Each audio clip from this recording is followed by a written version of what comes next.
Hello again, you guys. Welcome to another tutorial. For this one, it's going to be a little more complicated of a knot. It's called the Eldredge. For this one, I prefer to use a solid tie, not one with stripes or a design, just because it makes it look a little cluttered. Unless you can get the stripes to kind of crisscross, but I can never do that. As you can see, you want to have the long end longer than the short end, or the big end shorter than the long end. Skinny end, my goodness.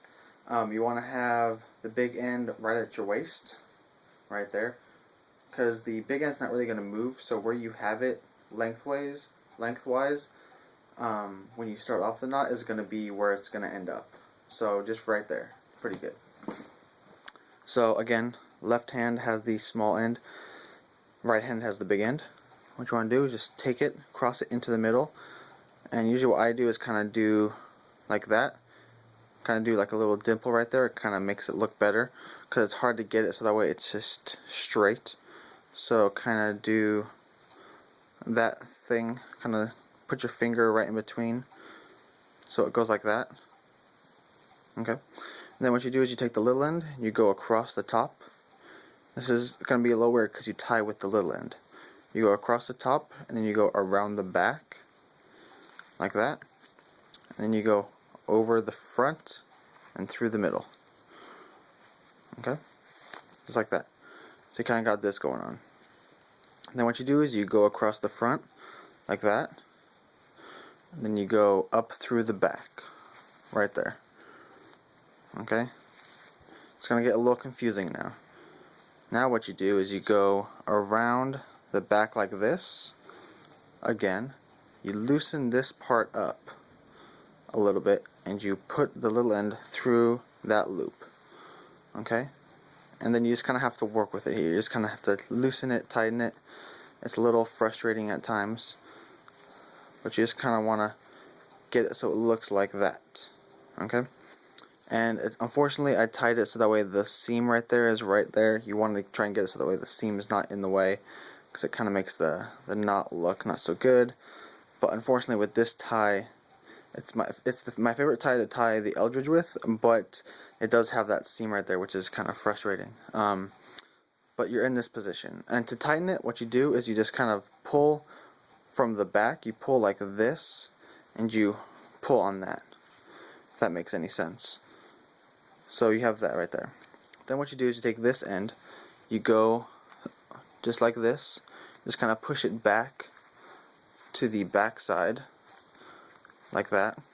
Okay? And then you go over the top again, and through the back, so it's like that. You have another little loop, and then you go this way.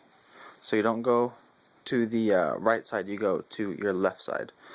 Okay? And then you go around the front, loosen this up a little bit, and you go through that hole once again. It's going to eat up a lot of fabric, so you want to have the little end pretty long. You just kind of tighten it a bit, pull like that. Want to make sure that there's no creases in there.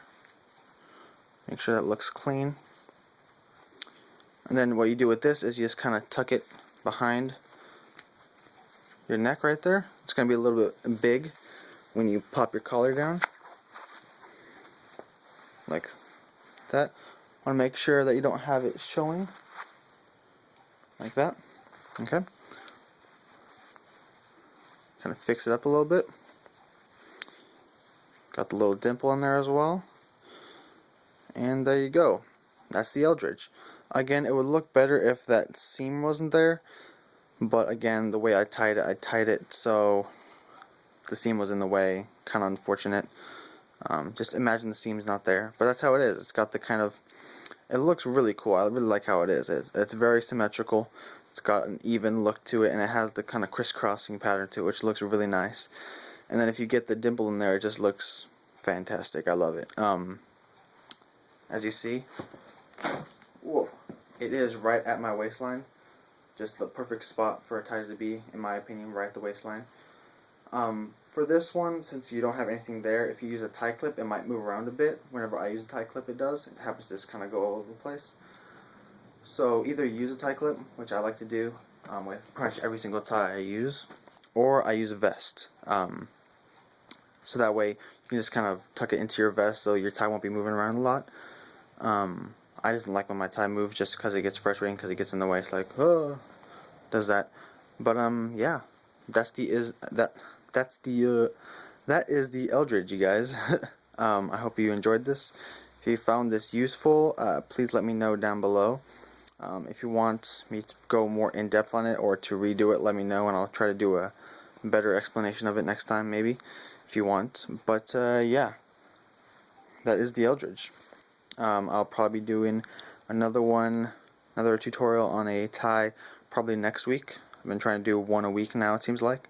But yeah, that is the Eldredge, you guys. I hope you enjoyed this. If you did, leave a like. If you want to see more from me, click that subscribe button so you stay up to date with what I'm doing. And yeah, hope you guys enjoyed, and I'll see you guys next time.